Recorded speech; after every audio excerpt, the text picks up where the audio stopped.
I'm going to show a short film, just which was made several years ago, but gives a bit of background as to why I did this project of the tobacco factory, and then we'll lead into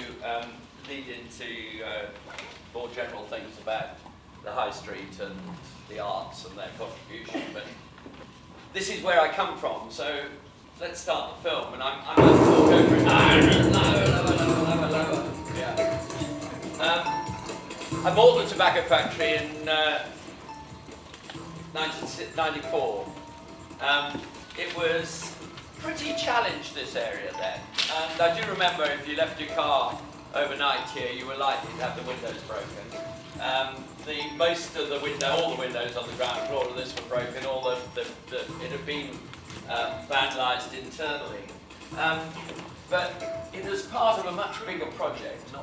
And fantastic quality, and that's what. Which George should we be listening to? I'm going to sort of.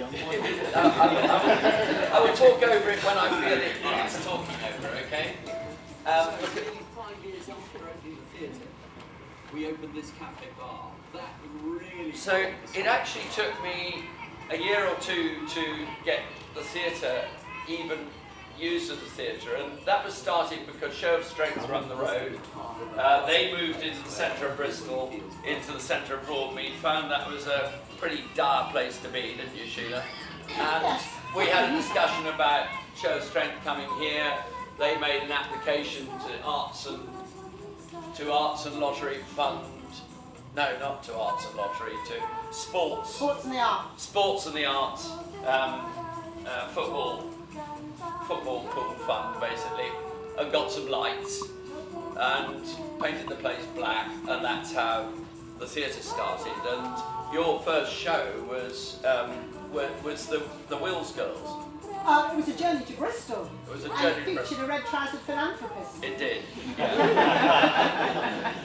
And there was a fire that evening. We set the place on fire, yeah. So we had exciting times. We created fires to bring attention to the place. Painted black, shut up some lights, then it becomes a theatre. What I love about it is the variety.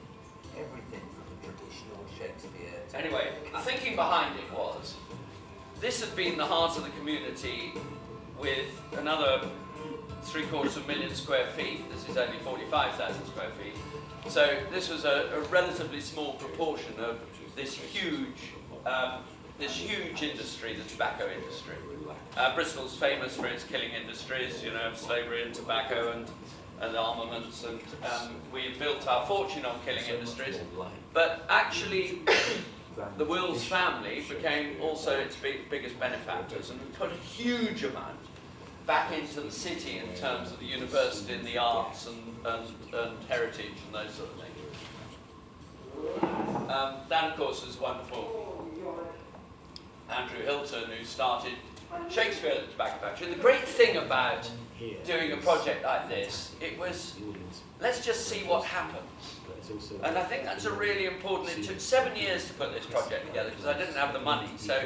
And that was a really good thing, because if I'd done it as a single project, I wouldn't have been listening to people on the way. I would have had an idea in my head, and this is what most development does. And it just comes up with a ready finished article. And the great thing is about this project, it's always had life. It's never finished. So I say it took 7 years to finish. Actually, beyond that, I then started the market, set up a brewery, set up another theatre and dance studio down the road in the brewery. Mark Newman came to me because he had wanted to move from computing to making bread, and he set up a wonderful little bakery. And I love the fact that that my main aim was, let's see how many different things we can do in one building and one place. Because I absolutely believe that everything we've done in planning since the Second World War is driven in the opposite direction, into monocultures, into us doing monoculture housing, business parks, retail parks, leisure centres, and everything got separated. And I thought, well, let's put everything together here. And instead of manufacturing cigarettes as being the heart of the community, which was, of course, people were puffing on them and people were given 60 cigarettes a day free, this is David Dewhurst. I mean, he was a child when he was, and he's still pretty young. How long ago was this, Dave? 50? Was it? Right. But I thought, let's run with the principle that 25% of this building is to do with arts, culture, social enterprise. And the rest of the building builds on that and supports it and supports that social enterprise and also becomes a bit my pension. And let's make it a 24-hour building. I think that's really important. Girls used to work here.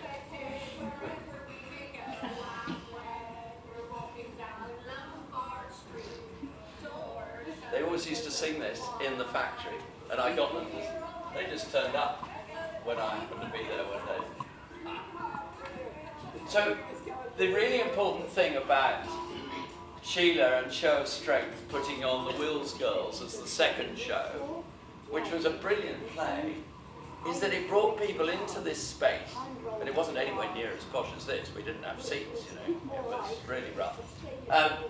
Brought people into this space for a completely different reason than just going to the theatre. It engaged with them absolutely. People who lived around this area, a huge number had worked here. And I think it was a major signal that the theatre isn't for other people. It is for us. It is for 3 generations it went so living it and working in the Wales' tobacco. You know, that was and this the is main industry this is of what the the area. interiors were The like. biggest employer around. We've been here 36 years. I mean, we've seen it in the buoyant years when Wales were in full swing. We've seen it dip. Derek was one of the retailers who fought through the recession, stayed here, and is now It is more of a community feel now. Where an absolutely key part of the community. brings a lot of And this high street is absolutely, I'd say it's unrecognised, but it's not unrecognised because there were a few of those traders who clung on, like probably the tobacco factory. Yeah, it's been good. Bob Worlock has now moved on, absolutely brilliant butcher, but his butcher is now equally good as with the people who bought him out. Tobacco trade not doing so well now. But what he's saying is that the fact that we brought the arts to this area, you know, South Bristol was a pretty good cultural desert, really, in terms of the arts. You know, you didn't have people going to see the visual arts or performing arts south of the river. Especially independence rather than multiple. We've got education with the UWE. So this is me talking about the other floors, Architects, graphic the other 3 floors that help support the performing floors. And that was about bringing in creative industries. And I think the secret of the success of the Tobacco Factory was saying no to the inappropriate things. And I put that as a really top rule, is don't be tempted by the money, because in the long run you're going to be better off if you've got the right things there rather than the high rents. And I think it was important to attract the industries that hated the idea of being in a surveyor spec central office building and wanted to be out here. And they wanted to be out here because they felt they were in a proper community. And of course, you build a theatre and then people need somewhere to eat and drink, so we started the cafe bar below. Theatre isn't just about And here is another theatre company that came into the building, Myrtle. Unfortunately, have gone now in terms of their office, but we still engage with them. They are a brilliant company that engages with the community, with kids with special educational needs, with kids in very challenged situations. And then I felt that it was also really important to have residential here. This is part of the 24-hour. And this is my pad up at the top. It's just simply a bit of space that I carved out, used industrial fittings to make the kitchen and the bookshelves and so I felt it's really important that while this is old industry, that the new uses reflect that history. And so now we have this huge privilege of being able to survey the Clifton and the surrounding countryside, and I just think it's one of the best places to be in Bristol. Anyway, that's the end of that. Let's move on to the, and then it moved on to the brewery and all that. Let's move on to the more general aspects of arts and the high street. So if we can move on to the, unless you want to hear about Rome, can we move on to the, whoever's operating the slides? And I've only got 3 or 4 slides really.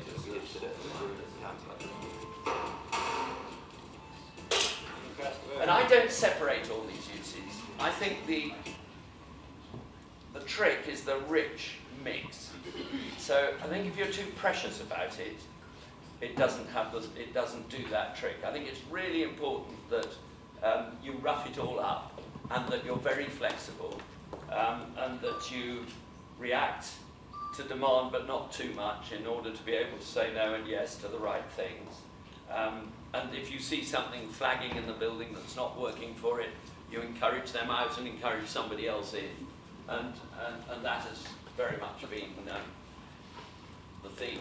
But what has worked beyond my expectations is the way that acted as a catalyst for North Street and made it an even better place to live and work. So when I became mayor, I think I partly did because I'd been through this process, and as an architect, I've never felt that architecture should be about the creation of wacky objects, but it should be about the making of good places. And I always had a notice up in my office and in the kitchen of my practice, reminding people it's the people, stupid, because I think there's a danger that those of us in the building professions think in terms of the object and not the place. And to my mind, we've got to get everybody thinking, whether they're the makers of places or not. We've got to get everybody thinking in terms of it's the people, stupid, and every building, every use should contribute to the activity of the place. So Bristol's high streets, I think, are getting pretty well known as battling pretty robustly against some of the challenges.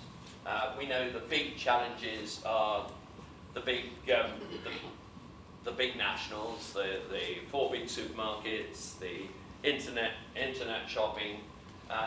They're all challenges. Sometimes one can be clever and make those into advantages.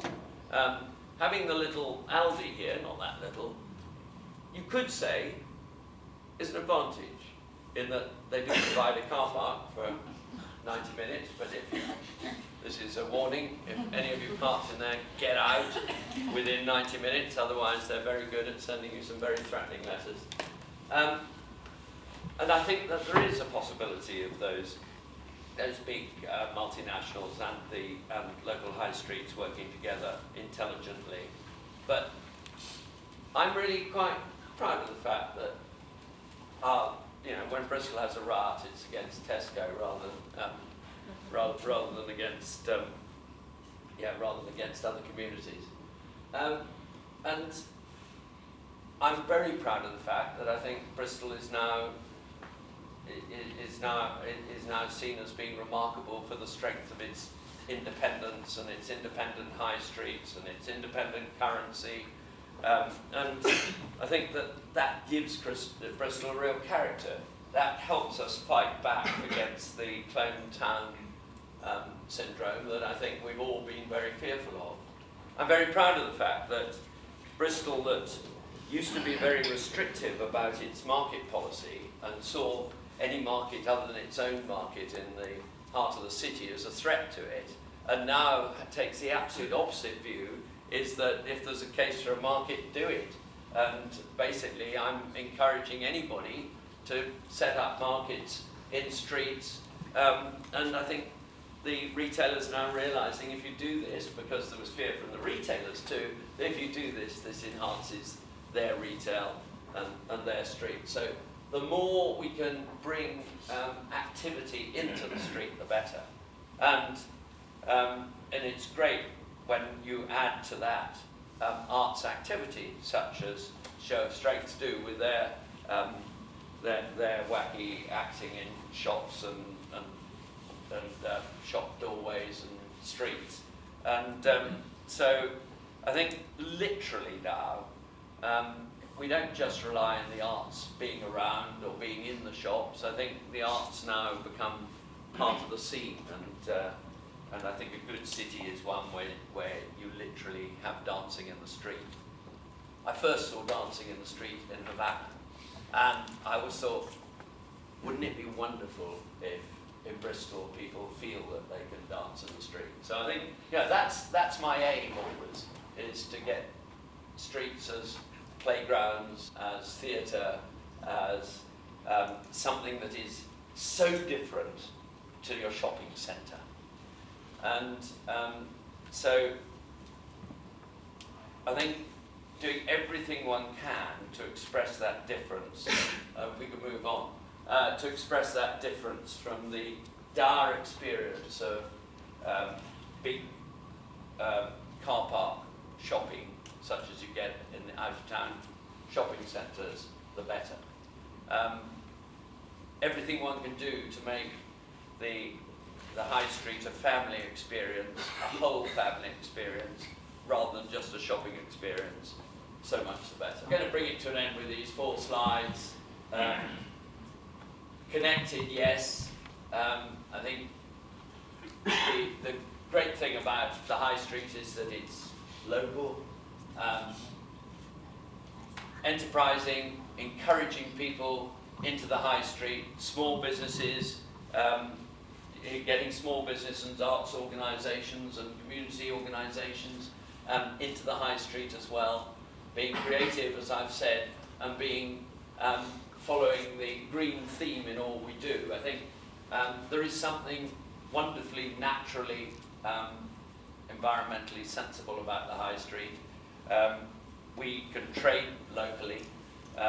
We combat that absolute stupidity of most of the food from around Bristol move on. Most of the food from around Bristol being sold to the big chains, sent up in trucks somewhere up to the north of England, packaged about 3 times, then coming back or going to somewhere else as so-called fresh food. And the high street, with its independence, can compete with that. We can be very proactive, as we've been in Bristol with business improvement districts, and I don't know if George Grace is talking later. Yeah, George? Yep. Yeah, he will tell you all about those.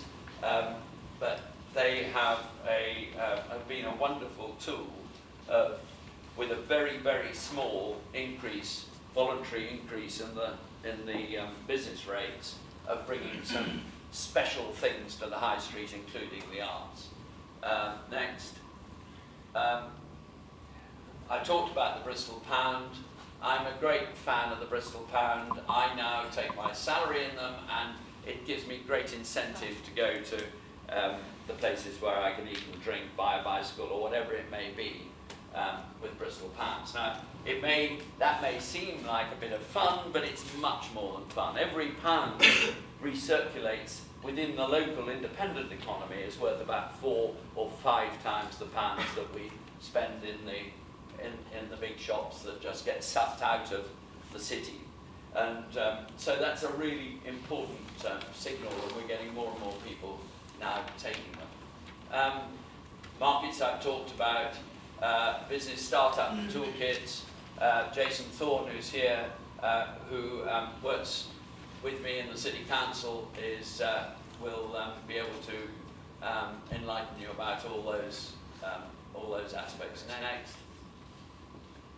I feel it's really important that we get people to see their street through new eyes, and I like to differentiate between the road and the street. The road is a carriageway that takes people from A to B.